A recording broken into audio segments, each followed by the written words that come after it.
Okay. Thanks for coming. There's a lot going on, isn't it? We're going to talk about the intelligence community today. Now, we have some good friends in the press, and that's very good. You know, when I went to Sarajevo during the war, I always had time to talk to journalists. Now, what's going on in the world, and especially what's going on in the United States? Intelligence is very important. I think it'll be okay, but frankly, I'm not sure. I'm just not sure. Larry, you're in charge. All right, thanks a lot. So everybody please a round of applause for General Michael Hayden.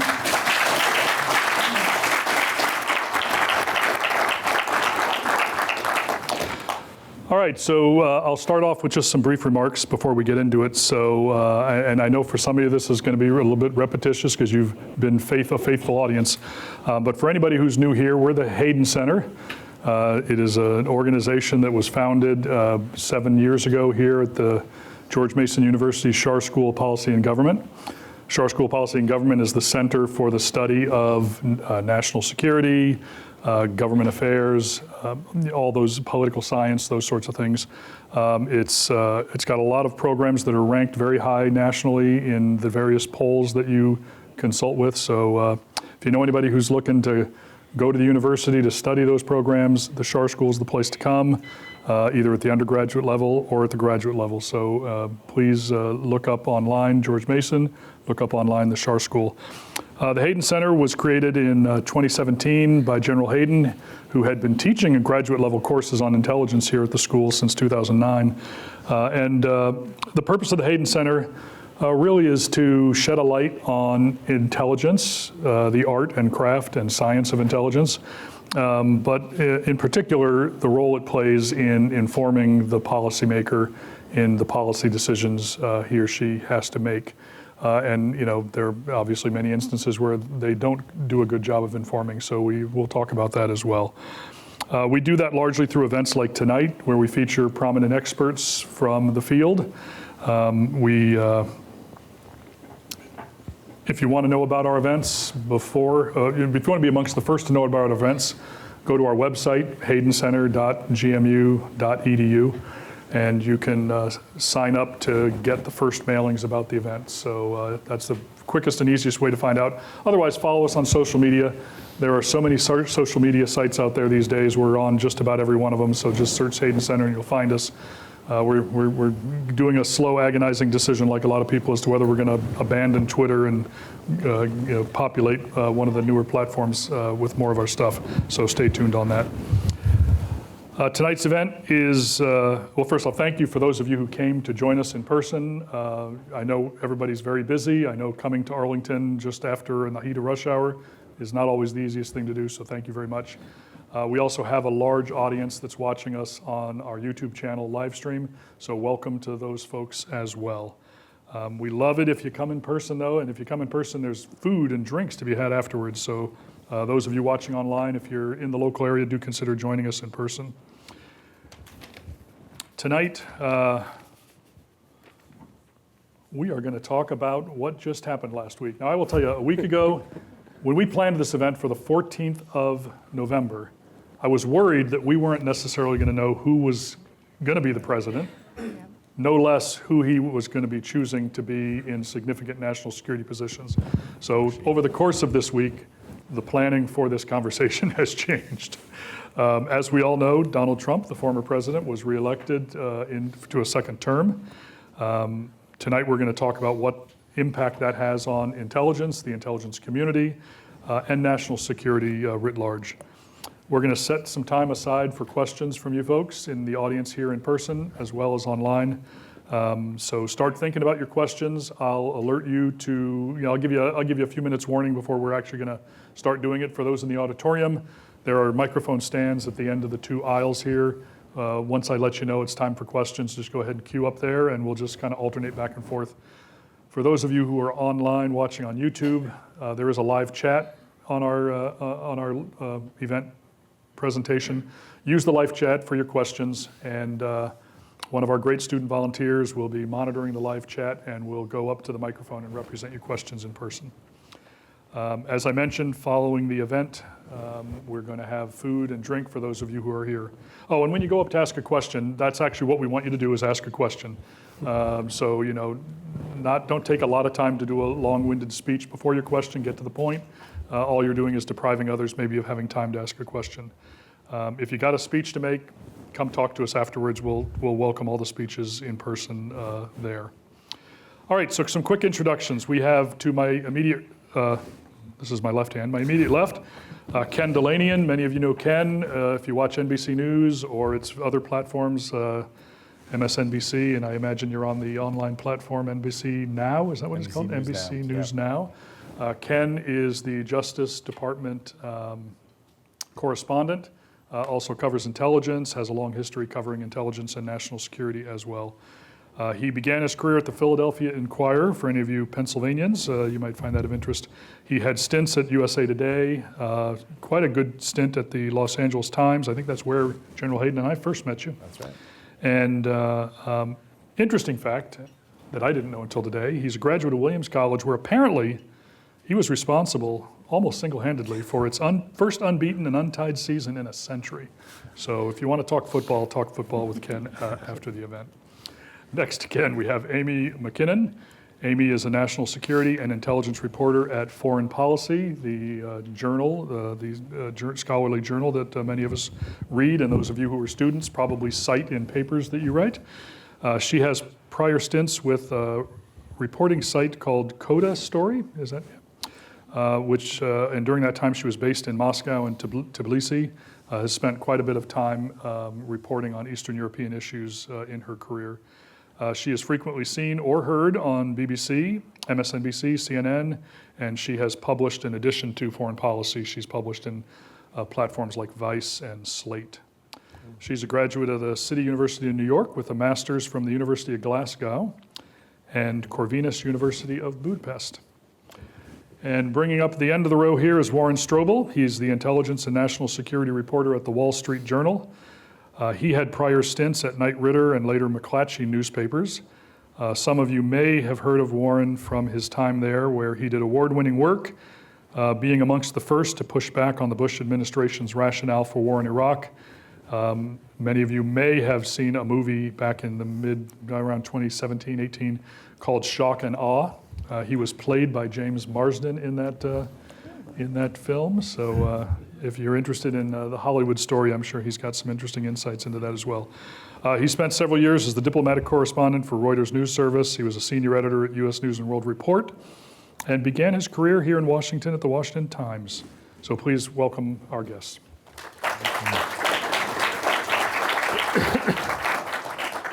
So the first thing I'd like to ask, just as a little bit of warm up before we get into the meat of what we're here to talk about, is covering intelligence must be a little peculiar and a little interesting compared to maybe some of your colleagues who cover criminal activity or law enforcement or military activities.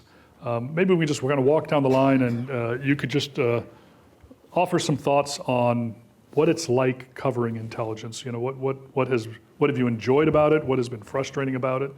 I'll start with you, Ken. Sure, and I'd just like to thank the Hayden Center and you, Larry, and you, General Hayden, and just point out that long before the Hayden Center was created, both General Hayden and Larry were super helpful to me as a reporter and many other reporters, because they believed that there's a good story to tell about the work of the U.S. intelligence community, and it was important to get that out there. And so hats off for that. If there are any FBI people in the audience, it was all unclassified. Absolutely, and that points to both the joy and the sorrow of covering intelligence. I mean, it's the only beat where you're constantly calling people up who can go to jail for talking to you, and you know, the beauty of it is that when you ferret out some information and get a good story, and if it's a scoop and it's an exclusive, it's incredible, because like no one else knows this stuff, and you're really revealing something important. But it does grate on you because people, you know, it's just the default position is to slam the door in your face, and it just takes years, as I learned when I first started doing it at the LA Times, to become well sourced in that space. And it's a constant struggle because you talk to former officials, because current officials are polygraphs, so they really can't talk to you. And the former officials, the longer they're out, the less they know, and you're constantly having to develop new sources. So it's the toughest beat in Washington, I would say, but also in many ways the most rewarding. So I know a lot of government organizations have public affairs offices. The Intel community claims to have public affairs offices as well.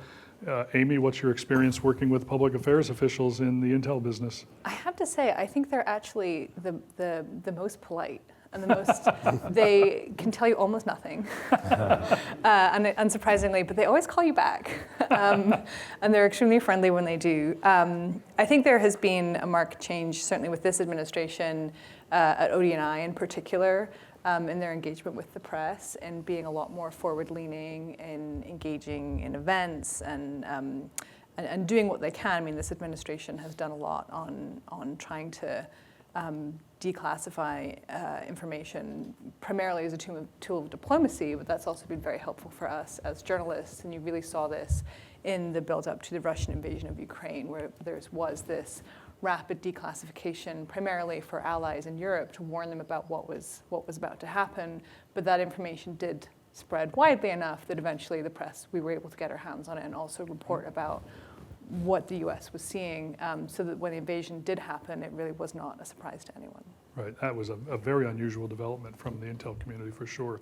So the days of calling a public affairs office at an Intel agency and having it ring and ring and ring and just go to voicemail maybe are behind us? I mean, I'm curious about your experience with it. Warren?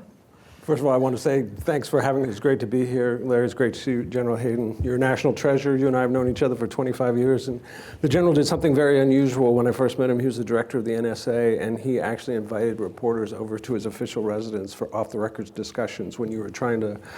It was the end of the Cold War, and NSA, you knew, needed to open up a bit. And I'll always remember that. It's an important marker.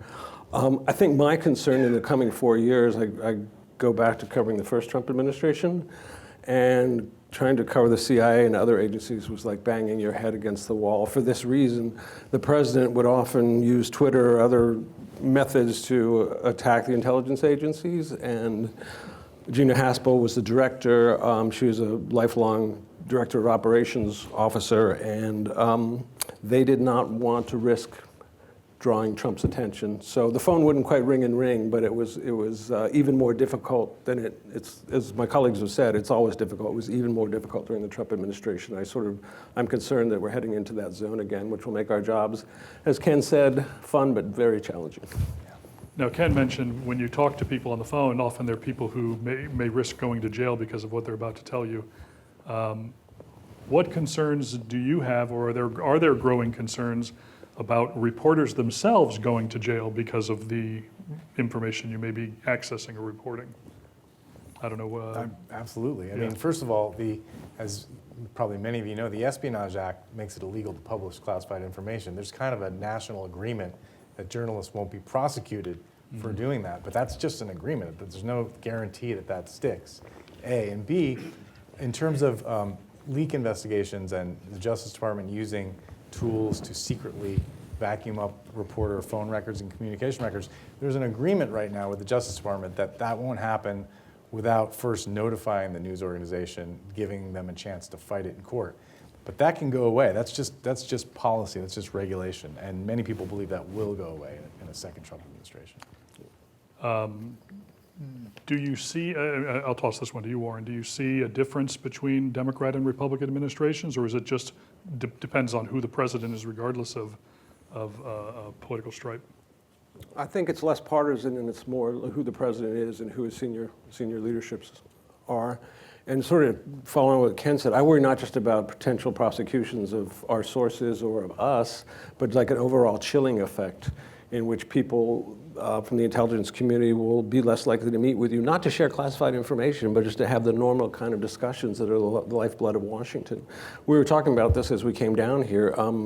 It may be more, certainly during the first Trump administration, it was more difficult, it was much more rare for senior intelligence officials to go out to the Aspen Institute conference in Colorado, or even come to the Hayden Center, or locales like the Hayden Center to speak publicly. And so we may be in for a chill. Yeah, interesting, thank you. So jumping into the subject of what we're here for, Donald Trump was elected president. For those of you who have attended Hayden Center events in the past, we've actually had a couple of events that talked about some court cases that were pending against the president over the last 4 years. Of greatest concern to us at the Hayden Center was the Espionage Act case that related to his handling of classified material at his Mar-a-Lago estate. Equal of concern was this notion that perhaps he was the mastermind behind some organized insurrection. There are obviously insurrection-related cases in state court in Georgia, and then there are some court cases that deal more with his Trump organization business dealings in New York. But I think some of you have seen the issue of what happens to the cases discussed on television. But Ken, being the Justice Department guy who many of you have probably seen standing outside of courtrooms in New York, Washington, and Palm Beach, Florida over the last couple of years, why don't I toss it to you and kind of explain to us what is happening with those court cases as best you can surmise. Sure. Well, I'll take the federal cases first because they're the most significant. They're going to go away. And I find this to be one of the most astounding things about the whole Trump phenomenon and this election is that, I mean, I grew up learning about Watergate, and I thought the lesson of Watergate was once it was clear that Richard Nixon committed crimes in office, the country, Republicans and Democrats together decided he had to go and he was banished from politics forever. I mean, Republican senators made it happen. And yet here you have these two cases where, and particularly the classified documents case, which is, as we've discussed, anyone else who did a tenth of what is clearly established by the evidence in the indictment would have already been in prison. Right.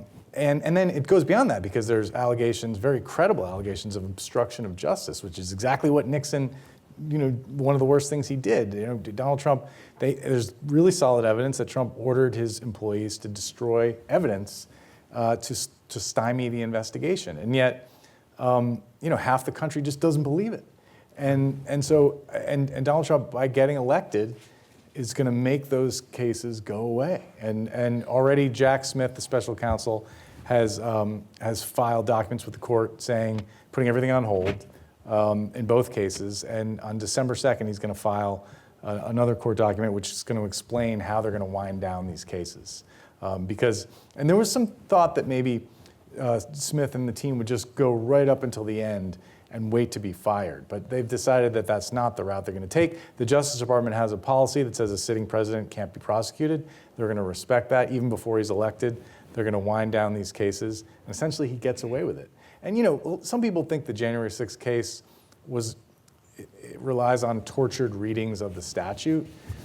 And other people think, look, that was an insurrection. He was trying to overturn the election through illegal and fraudulent means, and he should have been held accountable. That's just not going to happen. Now, the state cases, the Georgia case was already, dead, basically. Serious trouble. Yeah, and the New York case, the case he was convicted in, the judge has been asked to set that aside or to not sentence him. And a lot of people think he too will respect the fact that Donald Trump is going to be elected president, and he really can't be sentenced to prison. And if he was, he wouldn't go anyway. And so I think there's every chance that case will go away as well. And it's really remarkable. We are in such a different place as a country from the Watergate days. Yeah. So, Amy, I'll toss this one to you. Donald Trump is not the only person that has been charged with mishandling classified information. Just this week, we saw a young airman who had been putting classified documents out to impress his young Discord friends, sentenced to jail for 15 years. We've seen others go to jail. We just saw a CIA officer apparently arrested in Cambodia for having disclosed classified material about Israeli preparations for responding to Iranian provocations. Do you think there'll be an impact on the president, former president, getting away with this case on the behavior of those currently employed in the intel community, the military services, and those who have access to those secrets? You mean we'll encourage them to be more sloppy with their handling of classified information? Right. I mean, I think my thought from our perch at foreign policy looking at all of this is what does this say to foreign partners, and particularly those in the Five Eyes, now that you have previous and future president who has been accused of mishandling classified information at the most senior levels and ordering the declassification of information potentially for political gain. His selection for Tulsi Gabbard to act as Director of National Intelligence, where she does not have an extensive background in national security. If I was looking at this from London or one of the other Five Eyes capitals and saying, how comfortable do I feel about sharing classified information with the United States that we have obtained through potentially very sensitive sources, I think that's going to be an ongoing conversation in a lot of these countries. And then the question is, well, how does that impact this very crucial intelligence sharing that goes on through these alliances, which is vital for US but also global security? So that's a great point you raise, and I actually spent a lot of time in my career working foreign liaison issues both at NSA and at CIA. I think two thoughts come to mind. One is there are some partners, particularly the Five Eyes partners, where our intelligence operations are so integrated it may become difficult to separate them.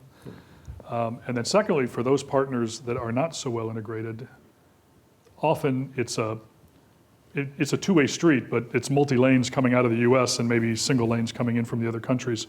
Given that background, does that change or impact how different countries may respond?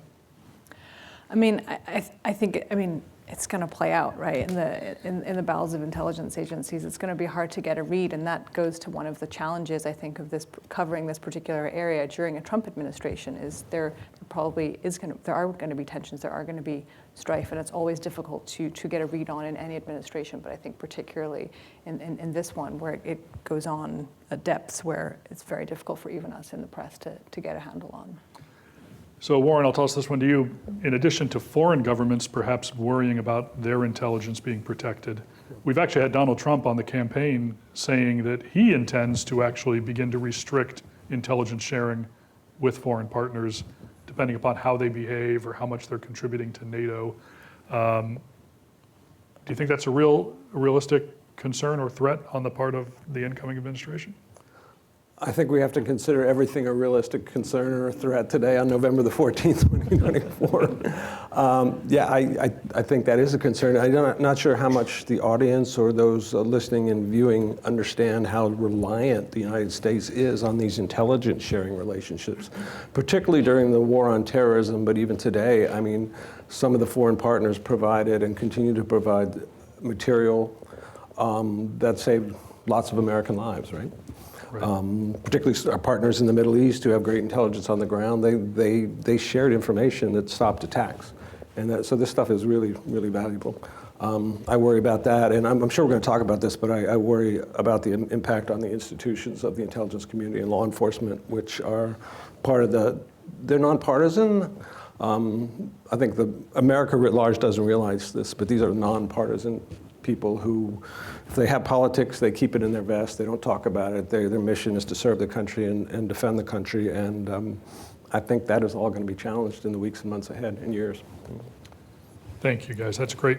What I thought we would do next is, because it's been so much in the news the last few days, the president-elect is very rapidly selecting individuals, nominating individuals to key posts across government. He's focused in particular in this first week on those posts associated with national security or law enforcement.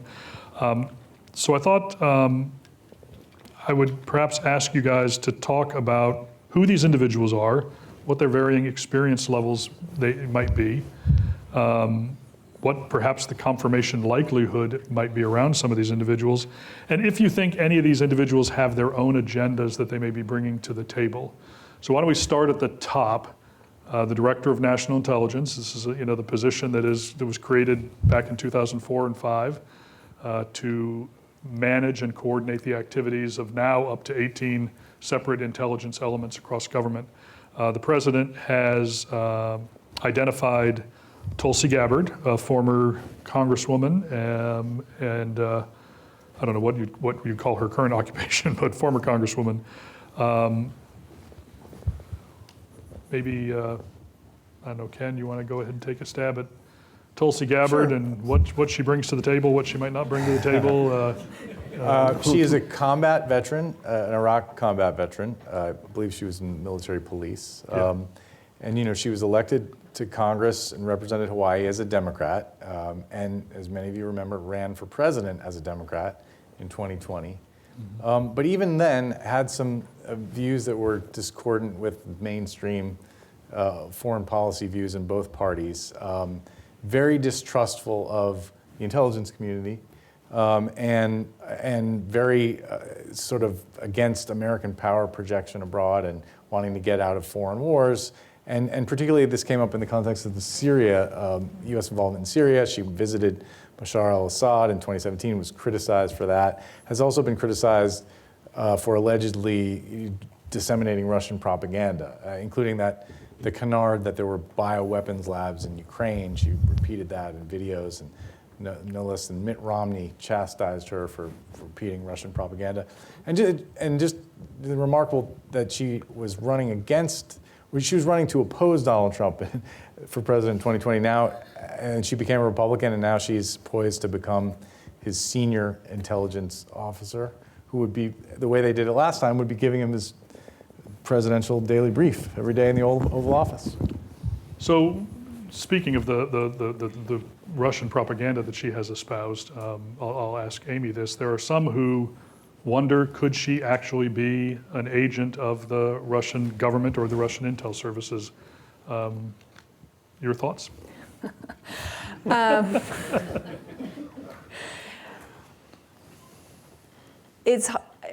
She's one of the figures that he has announced as a potential, as a cabinet nominee who I'm looking forward to kind of actually digging in on her worldview and trying to understand how she's gone through this evolution of being a Democratic congresswoman to not only leaving and becoming a Republican, but becoming a surrogate for Trump on the campaign trail. She's undergone this interesting evolution, and I don't think anyone at this point has a full understanding of where that process comes from, and where that there is kind of a there's a cluster of worldviews that are out there which are critical of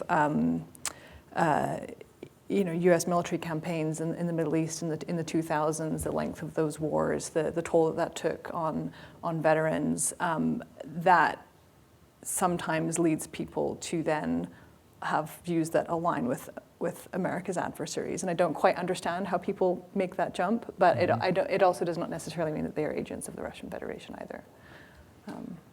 Warren, any thoughts on Tulsi Gabbard and her experience level, whether there's any known agenda she may be bringing to the table, or just what does an incoming Trump administration think about the ODNI, perhaps? I mean, let's be frank here. The agenda of most of the people that Trump has appointed to national security and other posts is loyalty to Donald Trump, and that's why they were chosen. That seems to be the sort of through line that you see. And let's also be clear, the President of the United States was elected by the American people, and he gets to choose his nominees with the advice and consent of the Senate. There's some doubt whether he will try to dodge that confirmation process. I was writing a story this afternoon about Tulsi Gabbard. She does not have deep intelligence experience, which in the law that establishes the DNI, and I'm sure most of our audience know this, the DNI was established after the failures of 9/11 to make sure that information wasn't missed, that it was all being collated, that the intelligence agencies were all being meshed and managed. That law says that person has to have extensive or serious, I don't forget the language, national security experience. I think it's pretty hard to argue that Tulsi Gabbard has that beyond deployment in Iraq. Whether she be confirmed or not, or whether there'll be a recess appointment, we just don't know at this point. And the same issue was raised with John Ratcliffe the last time around, who had been a federal prosecutor but had never really held a national security post. And I guess somehow that they overcame that legal language. Yep. Well, it didn't hurt to have one of the authors of that language, Senator Susan Collins, who was one of the architects of the Intelligence Reform and Terrorist Prevention Act. She came out and she judged that he had the extensive national security experience required And that seemed to allay any concerns others who were wavering on that point may have had. So I think I personally think she'll be critical in how the vote proceeds around a Tulsi Gabbard, because she is seen as the mother of the modern intel community. All right, so Tulsi Gabbard, check. We've got, I'm doing my best to be objective here, folks. The director of CIA, we have received a word from President-elect Trump that he would like John Ratcliffe, who we just mentioned, former DNI, to be his director of CIA. He clearly comes having done an intelligence job for about a year. Again, why don't we just work down the aisle here? Sure. And thoughts on John Ratcliffe and potential for confirmation? It's interesting. I think he's a sure bet for confirmation because we're grading on a curve here, and he's. I mean, it's interesting how what perspective you have when you're comparing things, right? Like, I mean, when he first emerged as the DNI pick in the last administration, well, first of all, he was not confirmed because it emerged that he had misrepresented his experience. He said that he had put terrorists in prison as a federal prosecutor in Texas, and I was one of the people who looked into that and found that he had never prosecuted a terrorism case. And what he was referring to was a role in the Holy Land Foundation case, which was a pro-Palestinian, pro-Hezbollah charity, but it had nothing to do with terrorism, his role in that case. So that and some other issues led to him withdrawing his nomination. And then they brought in Rick Grinnell to be the acting DNI. And after a few months of Rick Grinnell, John Ratcliffe looked quite appetizing and was later confirmed to that role. And in that role, I mean, it's a mixed bag, I would say. He was criticized for politicizing intelligence. There was one particular episode where he released U.S. intelligence they had obtained that was essentially Russian disinformation, right? That purported to show that Hillary Clinton was concocting a scheme to tie Donald Trump to Russia. And he said at the time when he released it, we can't vouch for the authenticity of it, but it had a political impact, and many Democrats viewed it as really unfair and nefarious. At the same time, testimony in the January 6th investigation revealed that after the election, he wanted no part of an effort to overturn the election. And he said that he sort of told people at the White House, this is bad for Donald Trump's legacy, we shouldn't do this. And so a lot of people might think that speaks in his favor. Now, some may look at this and say, okay, if you look at the look on paper, the architecture of the intel community, you got a DNI who's the top dog, and then CIA is one of the subordinate elements. How unusual is it, Amy, for someone to be nominated to what at least appears on paper might be an inferior position? I mean, Donald Trump is an unconventional president. He was unconventional last time. He's going to be unconventional this time, maybe even more so, I think, in his final term in office. I mean, look, what we saw during the last Trump administration, one of the kind of many vectors of chaos was the infighting between officials in the administration, different camps emerging, different schools of thought, some having the ear of the president more than others. So I think that's definitely going to be one of the potential fault lines to watch, is who does end up becoming his #1 advisor on intelligence. Is it going to be John Ratcliffe, who he's known for a long time, who he has this pre-existing relationship with from the previous administration, or is it going to be Tulsi Gabbard, which is more the kind of traditional role of the DNI, serving as the president's primary intelligence advisor? But I think that's going to be, we're only going to know the answer to that if they both get confirmed, and then how that shakes out once he's inaugurated. So much of the strategic analysis that's presented by the DNI originates at CIA from their analytic cadre. It's always been considered important that this nuanced analysis gets presented to the president, even if it is inconvenient to what the policy direction of the president may be. Warren, do you see any potential distinctions between a Tulsi Gabbard in the Oval or John Ratcliffe in the Oval in terms of presenting that material? Yeah, I mean, this gets to the heart of things. Intelligence agency's job is to tell the White House that, hey, your war in Vietnam isn't going very well, or hey, the Taliban is about to take over in Afghanistan, or hey, Mr. President, you think you might do a deal with North Korea over nuclear weapons, as Trump did, but there's no evidence in our analysis and intelligence that North Korea wants to give up its nuclear weapons.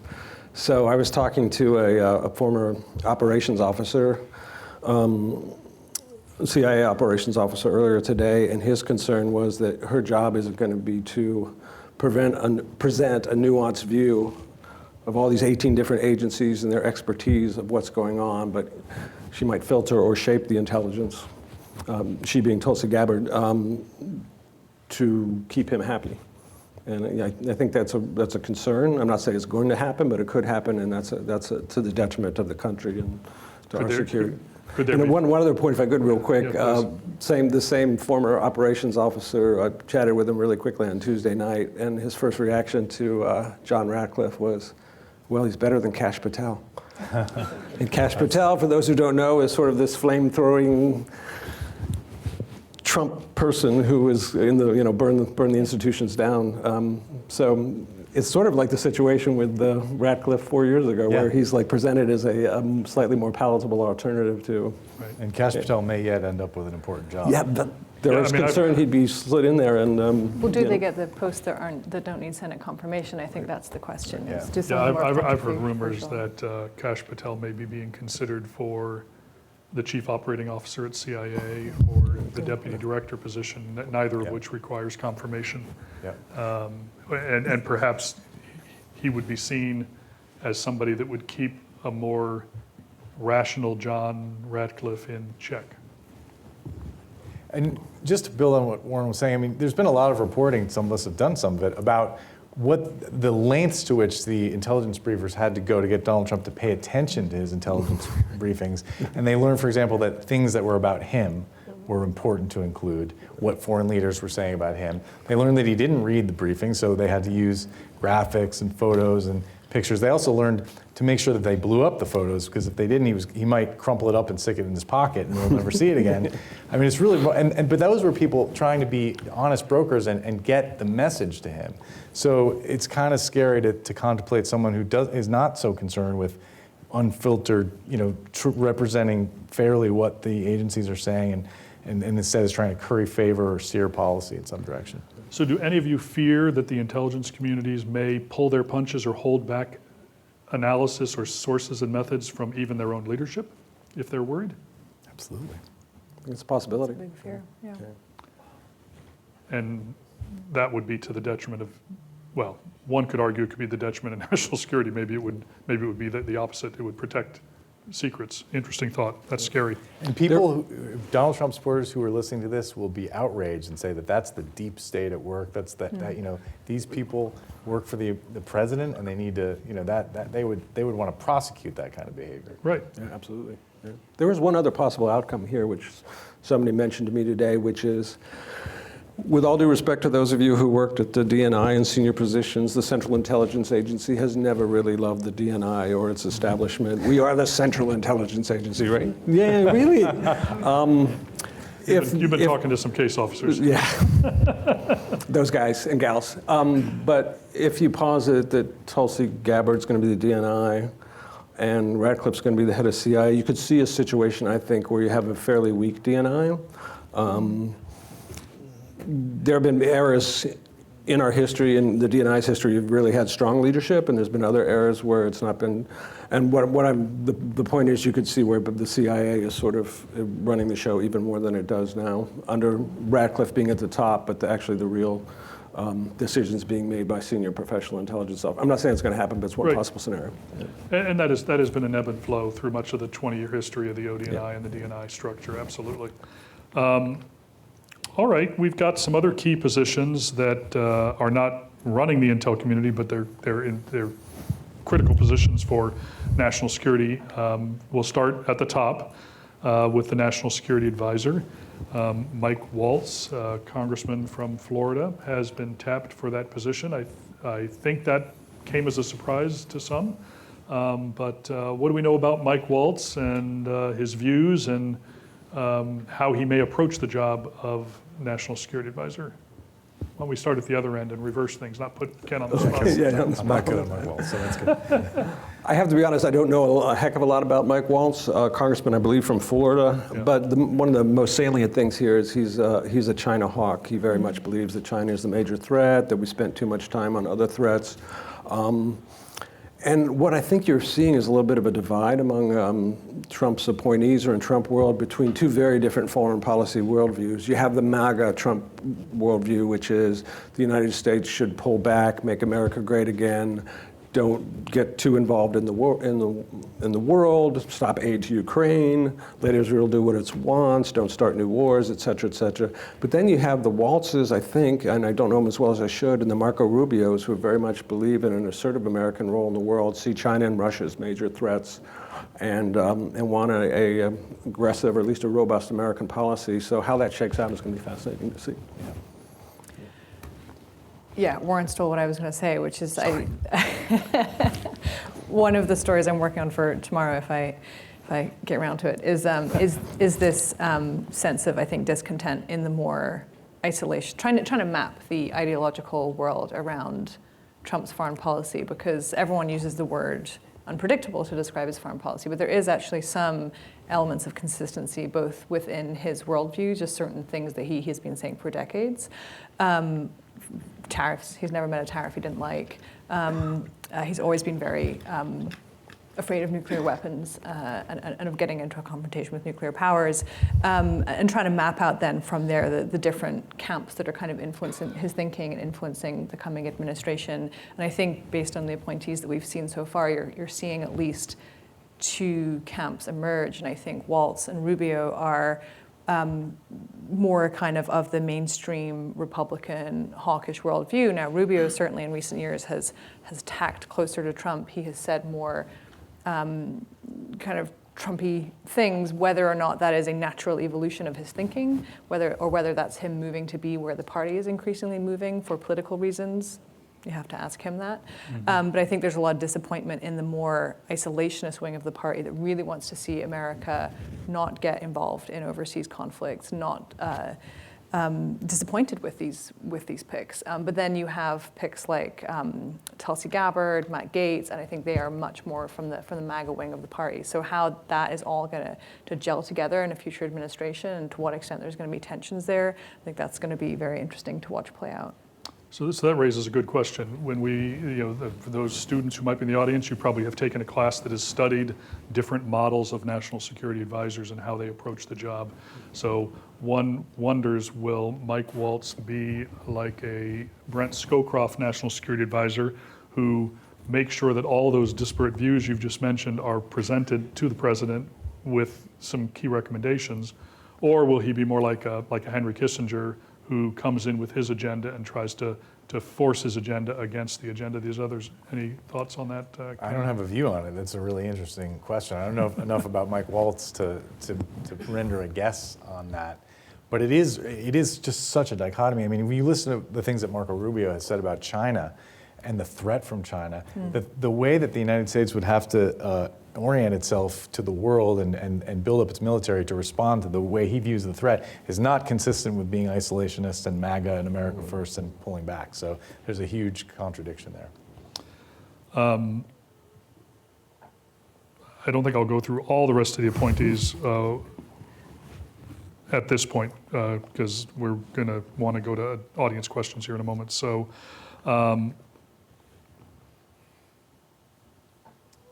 So speaking of the election, there was a lot of talk in the lead up to the election about disinformation, information operations, influence operations on the part of a handful of countries.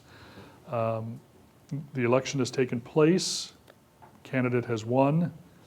Not hearing quite as much about that in the post-election analysis. What have you seen? What's your take? Amy?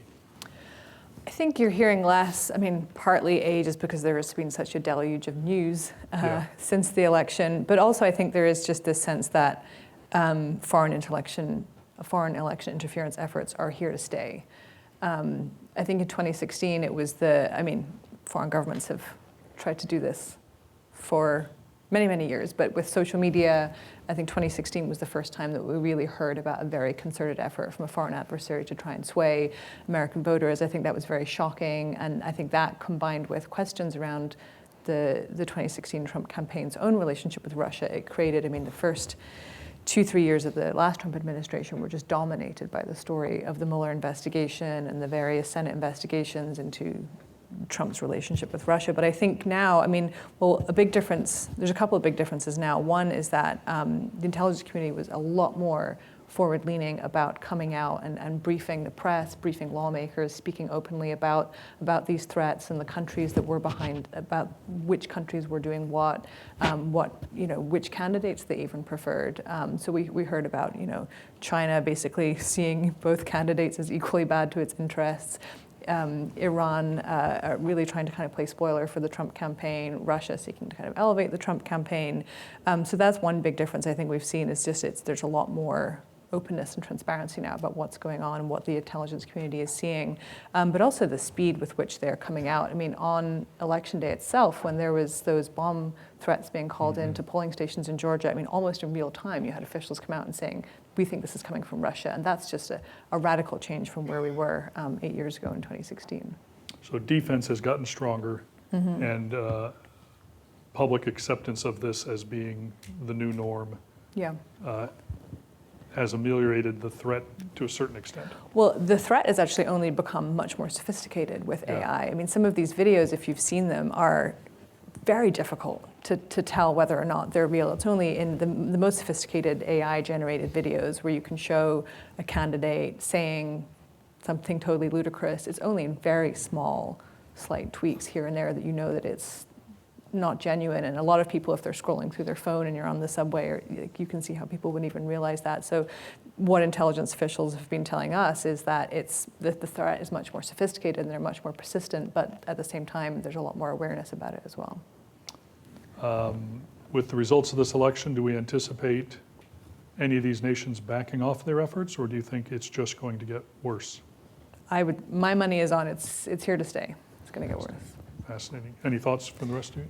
Yeah, I mean, one of the reasons you're not hearing about it is because the election wasn't close. I mean, Donald Trump won resoundingly, but those bomb threats to multiple swing states on election towards the end of election night, and they were targeted to minority communities. That could have been a huge deal if the election actually was close. If some of those swing states really mattered, and actually the voting entities did a good job of basically. Getting everybody back in the polling places, and it didn't disrupt. But you can imagine a more aggressive operation that did disrupt voting.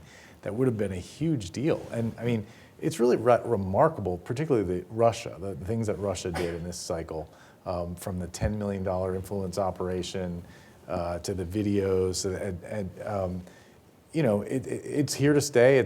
But you got to wonder, like, what is the U.S. doing to raise the cost of this behavior? Because it's an affront to our democracy. Right. All right, let's start traveling around the world. Let's look at some of the hot spots, troubling issues, et cetera, that any administration would be facing right now. Clearly, we have a new president. We've talked a little bit about the different philosophy that the Trump administration brings, and maybe even inside there's some arguments and concerns. But we have two, immediate hot wars going on that are active, that the Biden administration has been working almost exclusively to the perhaps detriment of other national security issues. And let's just talk a little bit about what we might anticipate with a new Trump administration. And let's start with the oldest of the active wars, the Russian invasion of Ukraine, the continued aggression that's taking place there. The Biden administration has been one to argue that is a nation that needs to be protected. It's a nation that needs to get its territory back, and has not been, at least visibly, willing to negotiate away territory or freedoms. Given your expertise in Eastern Europe and the time you've spent there, why don't we start with you, Amy, on what you might think we should anticipate, what we're hearing from Trump himself and others around him about what's going to happen. So Trump has promised to end the war in Ukraine on day one of his presidency. I think there's reasonable expectation that that's not possible. There's actually a lot being said and written by close Trump advisors, including the Vice President J.D. Vance, about their vision for ending the war in Ukraine. And I think there's a couple of camps.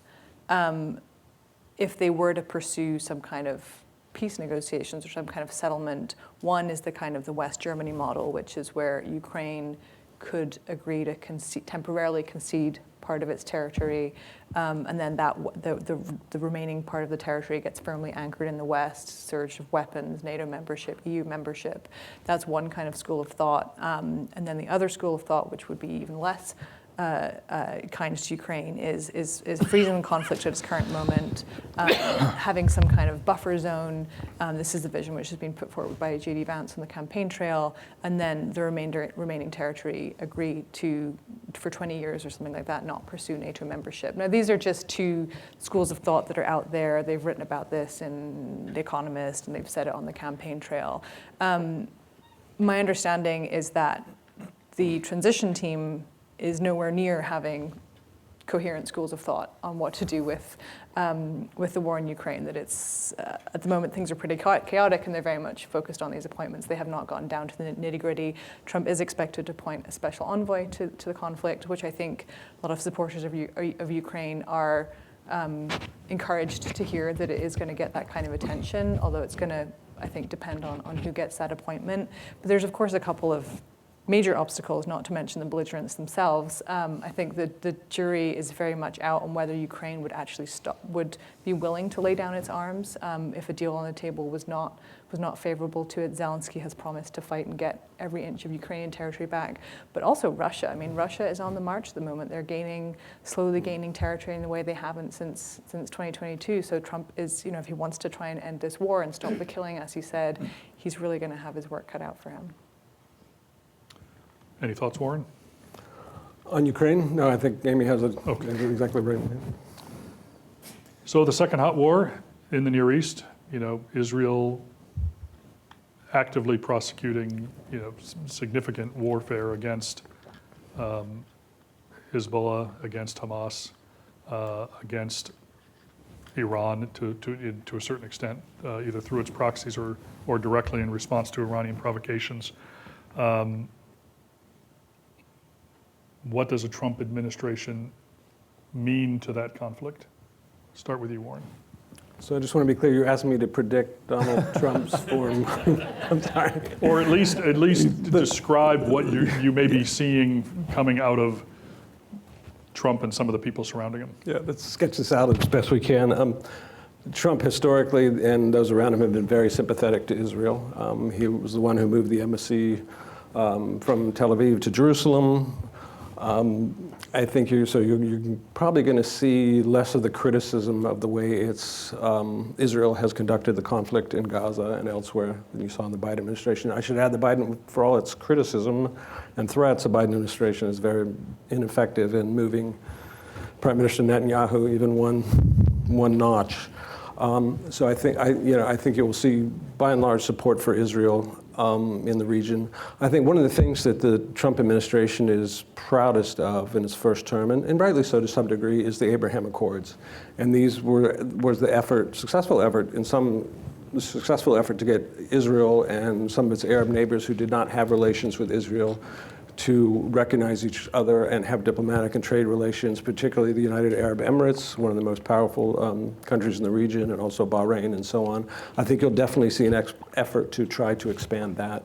And the sort of golden rung on that is Saudi Arabia, which does not have any formal ties with Israel, and they will try to make that happen. That would be a huge diplomatic accomplishment, historic really, if they could. And then the next piece is Iran. And Iran's a little harder to figure. I did a story last week just after Trump's election that basically said they're going to ratchet up what they call maximum pressure 2.0. Maximum pressure was the name for the policy under the first Trump administration, in which they did everything they could to increase sanctions, to drain money from Iran's coffers so they couldn't fund the Hamas, Hezbollah, the Houthis, et cetera. And the idea I was told was like, we're going to do maximum pressure 2.0. We're going to like go back to this policy and even ratchet it up. But then as I was coming over here, I saw this New York Times news alert that Elon Musk, who's going to be sort of the shadow Secretary of State apparently, has met with the Iranian ambassador to the UN. I haven't adjusted the full story, but that's a sign that they're also going to try and reach out. So I don't know how that's going to play out. And it may play out. Maybe he was trying to sell them a car or help them with their rocket, rocket developments. I don't know.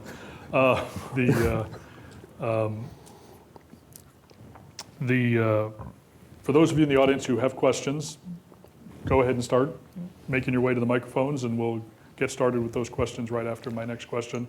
Those of you who are watching online, put your questions in the live chat, and I'm assuming one of my good student volunteers is going to monitor that live chat, and we'll line up with your questions as well.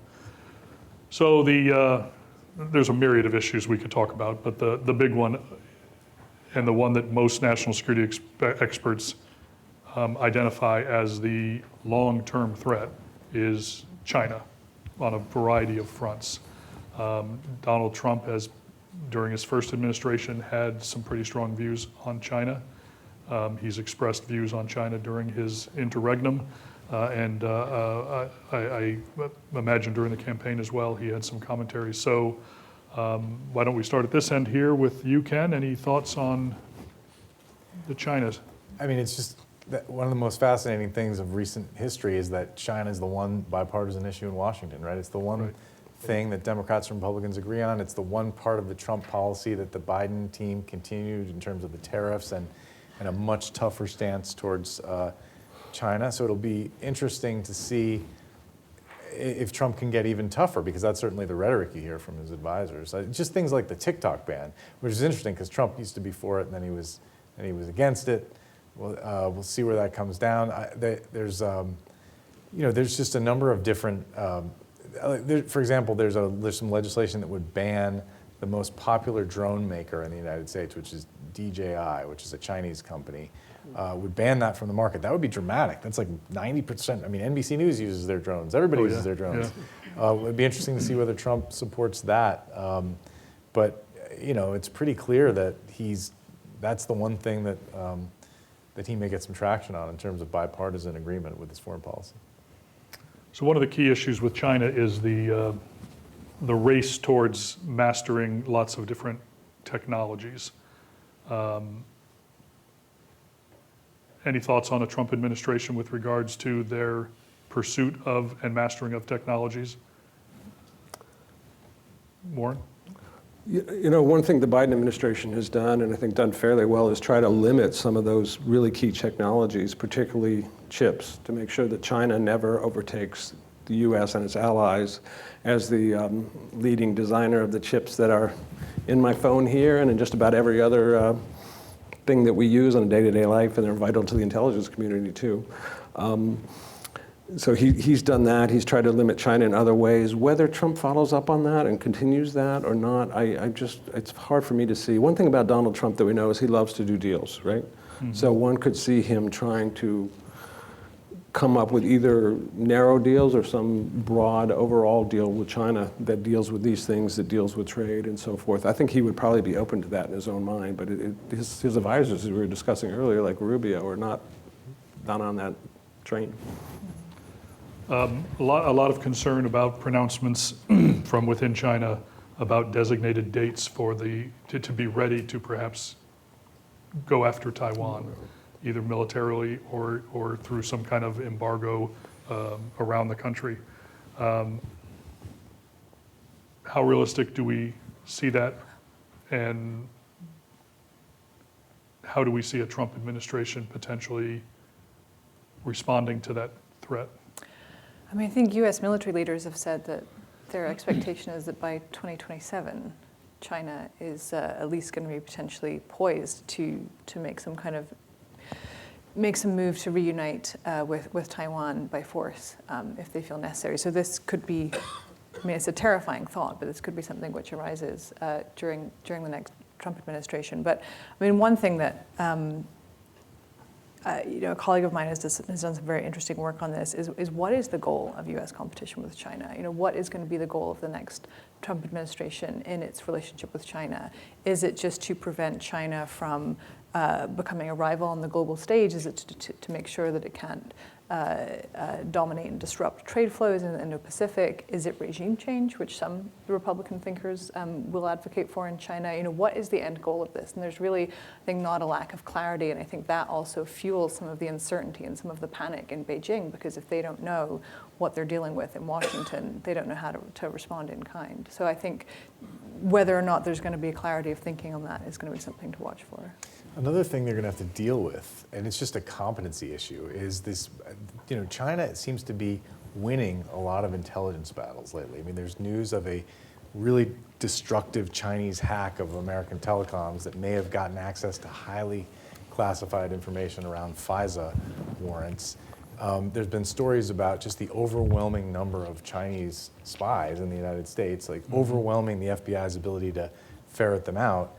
And the U.S. so far really hasn't come up with a way to respond to this. And this is this is an intelligence conference, right? I mean, this has been our we've been winning for years on the intelligence game, and the idea that China may be overtaking us is a really scary thought, and it'll be interesting to see how the Trump administration responds. Yeah, China really did take kind of a page out of the U.S. book from the 1950s and 60s in terms of, dominate the technology, master the technology, integrate your developed technology all around the world, and with that technology you get access. And they do have the population to handle that volume of material. And ultimately, with the volume of material going up so greatly, they're mastering the technologies that can process and aggregate and develop conclusions from masses of data. And so, it's ultimately the race to see who masters those capabilities first. And we're never going to have the numbers of people to challenge them. It's going to be a great challenge. One of the things I sort of worry about in terms of all these sort of hotspots and crises that we're thinking about, as we've discussed, I don't want to call the people Trump has nominated incompetent, cast aspersions that way, but I think it's fair to say that they're inexperienced. Many of them are inexperienced in national security matters or lightly experienced. What happens when there's a first crisis? I could roll a few off potential ones for you. Invasion of Taiwan or some sort of Chinese cordon around Taiwan. North Korea does something crazy and goes across the border into South Korea. There's an aging leader in Iran who probably won't live that much longer. And is there some kind of revolution in Iran? The people, I've been to Iran twice. The populace does not love their form of government. When that happens, you need the experts, you need the competent, experienced people, and will those people come to the fore? Will they be so demoralized to not be able to be effective? That's really where the rubber hits the road, I think. It's very interesting. You look at a lot of, every presidency gets that first foreign policy national security challenge, and how they respond often colors how they manage national security for the rest of their time. Some have argued that Donald Trump's first term didn't really have that national security crisis that most presidents have, unless you categorize the pandemic as a national security crisis. We got folks lining up to ask questions, so why don't we start with this gentleman over here. If you have a question and you want a specific individual up here to answer it, make sure we know who you'd like to answer it. Otherwise, we'll just probably randomly choose somebody. Okay. Start over here. Mike Mealy, I'm formerly U.S. mission to NATO in Brussels, Belgium. So for Amy, you laid out a couple of scenarios in the Ukraine-Russia conflict. I wonder if you could project those a little bit further as to the impacts on Eastern European countries and NATO. What might happen there with these scenarios that you laid out? I mean, I think the big fear in Eastern Europe and Europe at large is if Putin doesn't leave Ukraine absolutely bloodied, that he's only going to take this as a reward and he's going to try it again in the Baltic states, in Poland, elsewhere in Eastern Europe. Another scenario of great concern is that if there is a very unhappy peace deal in Ukraine that does bring a temporary end to the fighting? Does that just give Putin time to rebuild, to rearm, to build a stronger army, and then to reinvade Ukraine again? I think there's of these two visions that I laid out, that they are just that they're visions and think pieces as things stand. But the more you kind of drill into the implications of them, you can see a lot of very concerning implications, I think, for Ukraine, but also for the rest of Europe as well. So piggybacking on that question regarding NATO, no one has probably strengthened NATO greater than Vladimir Putin has done over the last 4 or 5 years. Wither NATO in a Trump administration, given some of the criticisms he's laid on NATO in the past? Yeah. I mean, his criticism of the NATO minimum defense spending, it turns out he was probably right about that. And that is something that the Biden administration continued, was to push for that 2% minimum spend threshold, albeit in a very different nature than Trump did. It's now very commonplace to hear amongst NATO officials and former officials that 3% should actually be, the 2% is now the floor, even though only, I think, 23 members are meeting it. Don't quote me on that. But the 3% is the new floor in NATO spending. Congress did pass legislation to quote unquote Trump-proof the U.S. ability to withdraw unilaterally, to prevent the president from unilaterally withdrawing from NATO. But there's a lot of things that he could do short of that, which could kind of hollow out NATO and hollow out the U.S. role. They could not appoint an ambassador to NATO. He could cut back U.S. spending, or even just questioning his commitment to Article 5 if there was some kind of Russian invasion in Eastern Europe would be enough to, I think, seriously rattle the alliance. Yeah. And then you mentioned the intel sharing issue that could also arise. Yeah. All right, over here. All right, hi, I'm Steve. Thanks for a great discussion. Early on, we were discussing the difficult decisions that some officials may have to make as they make a decision between loyalty and duty. Is the loyal opposition sufficient to keep a president in check these days? Or do people like journalists or even government officials have to take a closer look at what duty means today in this country and make sure everyone's on the same page as far as what they're supposed to do under difficult circumstances? I'll let anyone take that. Anybody? Well, I mean, the Democrats have very little power under this new arrangement. So there is no check in terms of like Democratic subpoena power in the House, which we thought might be a possibility at one point. So I think the only check is the people, the public servants in these agencies that are going to refuse. And I think about it in terms of the Justice Department situation, because Donald Trump has promised to use the Justice Department to prosecute his enemies.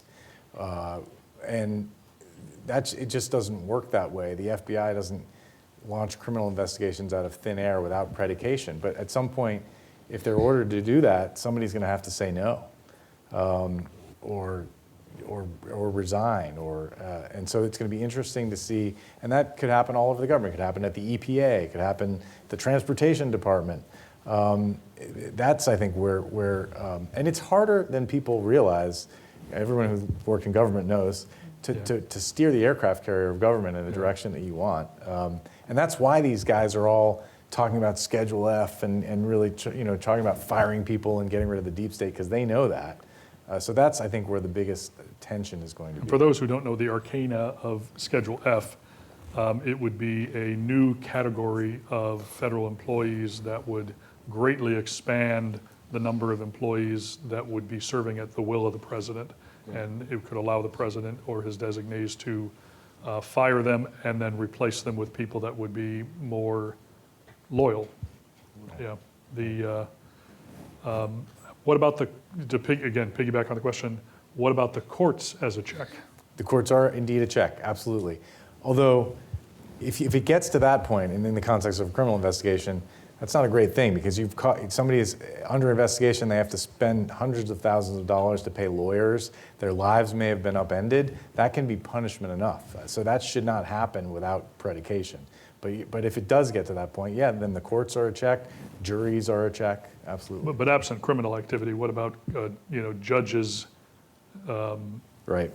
Putting injunctions on executive orders and things of that nature? And we saw that in the last administration a lot, but there are many, Trump appointed a lot of judges, and some of them are extremely conservative, and many of them are out of the mainstream, and So we've seen a lot of different bizarro legal rulings that don't survive appeal, but it's maybe not as much of a check as it used to be. Yeah.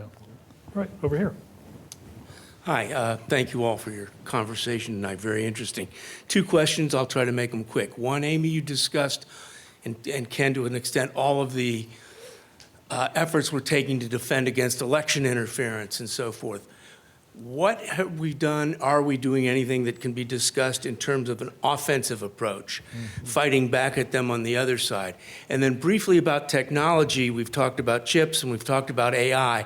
I haven't heard much lately about quantum computing, which the Chinese have supposedly been working on. So I'll leave those questions for you all. Those are tough. Yeah, they're tough questions. In terms of fighting back against AI, I mean, do you mean doing in kind in Russia? Yeah, Russia, Iran, anybody who's been trying to influence us. I mean, what are we doing? I may not be able to talk about it, you may not know about it, but what are we doing to push back on an offensive point? On an offensive point, I mean, there was some great reporting in Reuters recently, I mean, slightly different tack, but about I think this was during the first Trump administration, about an effort to push disinformation, which was very controversial, was to push disinformation about Chinese vaccines in the Philippines. So there are offensive disinformation operations that have happened in recent years, or at least under the last Trump administration. I mean, in terms of pushing back against disinformation, I mean, it's an eternal question that I haven't really seen any very compelling answer to beyond exposing it, which they're definitely getting better at, calling it out for what it is, and public education. I mean, the best remedies to disinformation are long-term. It's public awareness, it's media literacy, it's better education, it's a well-funded and vibrant media, but those are long-term solutions which don't do very well in a climate of 4-year political cycles. Yeah, I think the U.S. position has largely been you fight disinformation by shining a light on the truth and the facts. That being said, are there covert influence programs that are undertaken by organizations like CIA or perhaps some elements of the Special Operation Forces? Yes, they are, but those are very, very closely watched and prescribed in order to prevent blowback into the U.S. We can't use our exquisite organs of intelligence and counterintelligence in a way that could find itself influencing U.S. public opinion and U.S. public thought. And in the internet era, that's a lot harder to contain, right? Absolutely. It's called the Smith-Mundt Act, I believe. Yeah. Yeah. One quick point here, there's a State Department organization called the Global Engagement Center, which is designed to detect and counter foreign propaganda. They, from time to time, released reports to us in the media about foreign misinformation and disinformation efforts. Their authority and funding dies at the end of this year, and there was some hope if Harris had won the election that it would be revived, but it looks like it's not going to be revived under Trump, and that's just one example of us sort of, I think, pulling our punches. I go all the way back to some people in this audience may remember a thing called the United States Information Agency, which was part of the State Department and helped tell the American story around the world. That was eliminated at the end of the Cold War, and I think it was one of the silliest, stupidest foreign policy decisions we've made in a long time. So what is the rationale of the Trump administration in not wanting to continue a global engagement center? I don't know exactly, but it's similar to do you remember the Department of Homeland Security started to set up this thing called a misinformation board? I'm probably not getting the name right. And I think the belief is the government has no role in this, and this is government censorship or the government doing what you talked about, Larry, and trying to manipulate the American people. That's certainly not the intent of it, but I believe, Ken, is that a sort of... It goes further than that. I think that there are forces on the right that don't like U.S. efforts to curb what the U.S. calls disinformation, particularly Russian disinformation, because a lot of times it aligns with some of the very narratives that you're seeing on the right. And in fact, there was a $10 million influence operation where right-wing influencers were being paid by the Russians that was exposed by the Justice Department. So it's caught up in our political wars, basically. Right. All right, over here. Hi, thank you for your insight tonight. What do you think of Matt Gaetz as Attorney General, and what do you think of the DOJ? How's it going to look under him as opposed to Merrick Garland? Well, that was one of the questions I held off to hope someone in the audience would ask it. So why don't we ask our justice correspondents from NBC News here what he thinks. Well, so John Bolton, one of the most conservative figures in Washington today, said that this is the worst cabinet nomination in American history. So that gives you an idea of what people are thinking out there. Look, Matt Gaetz is a guy who's been called an agent of chaos. He has very little experience practicing law. He's a career politician.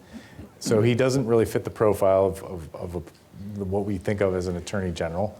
And he's promised to to take a blowtorch to the Justice Department. So a lot of people who work over there are very, very nervous. And it's worth pointing out, the AG is not only the top legal officer, it's a really important national security job. Yes. He represents the intelligence community, deals with FISA warrants, and has access to almost all the intelligence the president sees.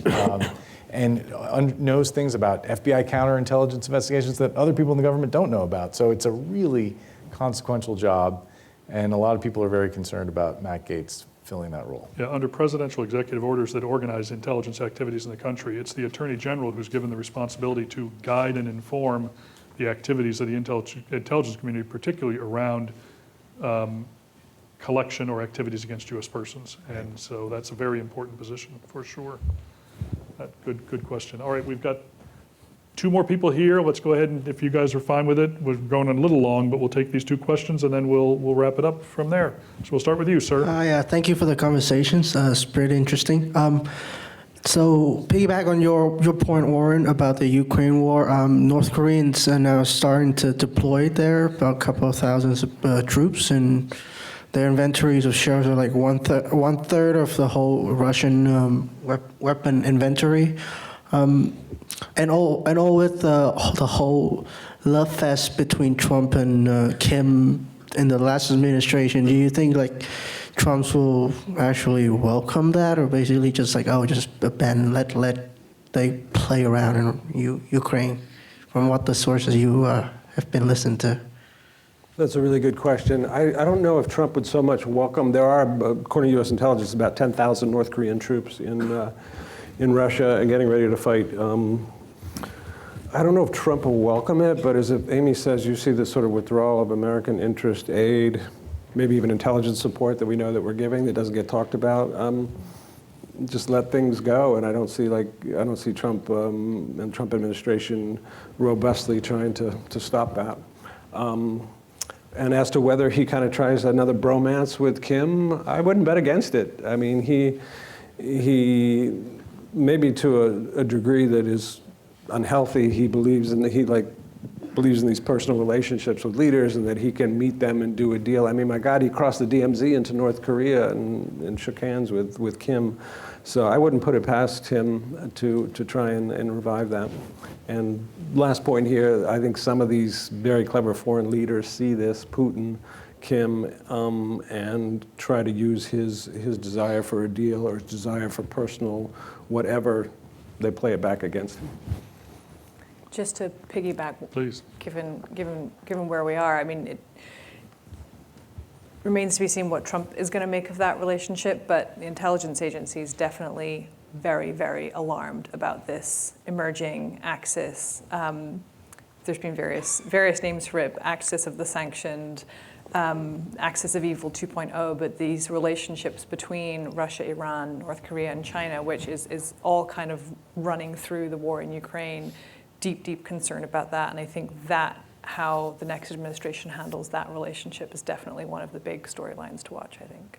So North Korea clearly doesn't have a long history of engagements militarily inside Europe.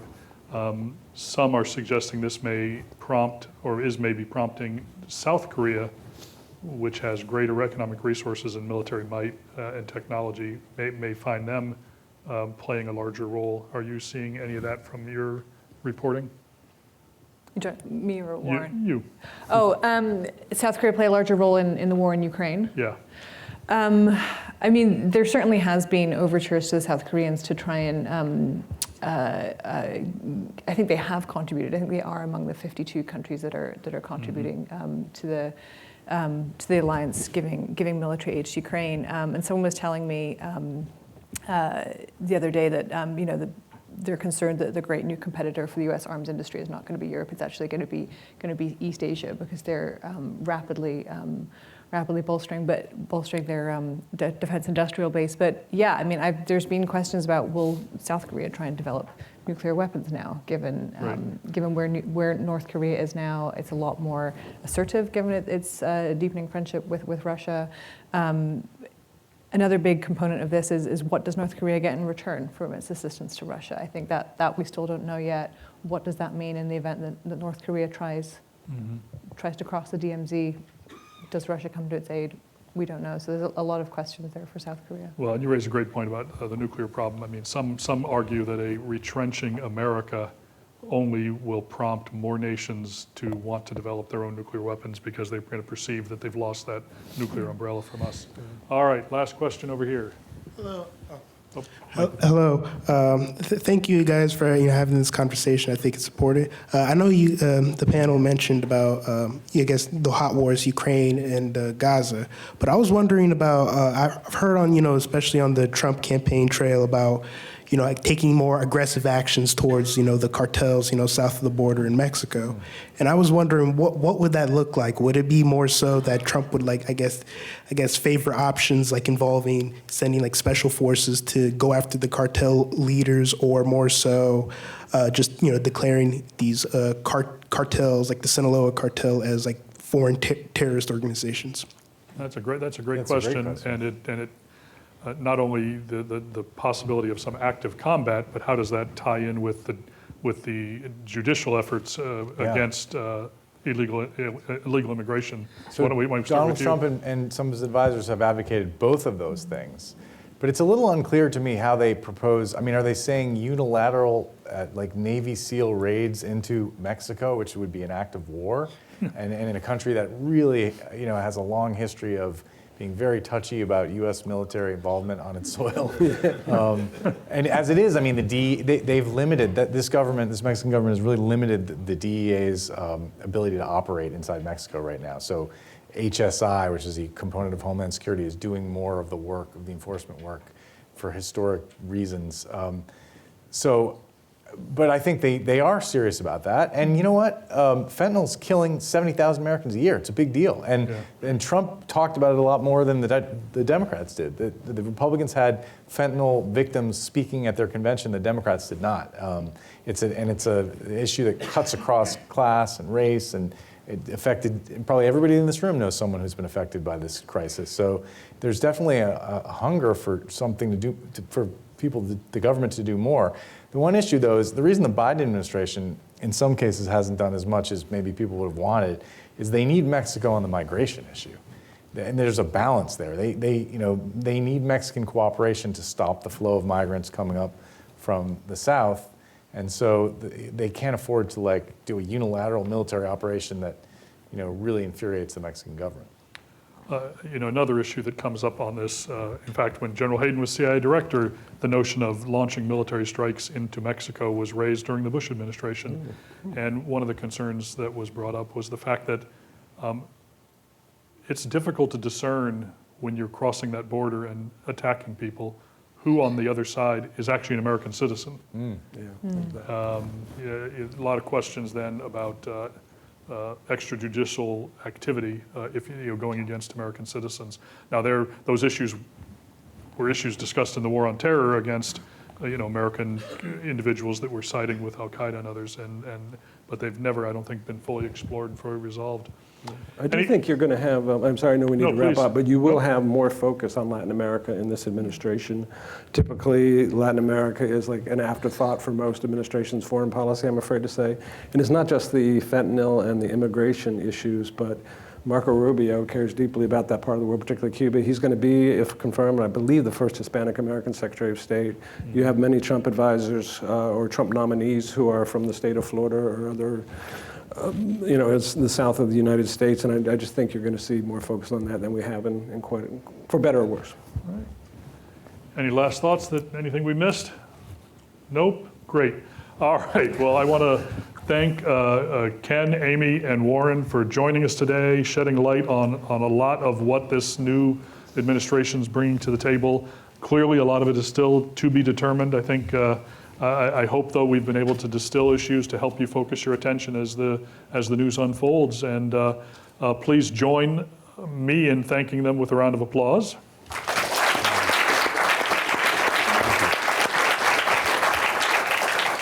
And for those in the room, join us across the hall in the multipurpose room where we've got some great food and some great drinks.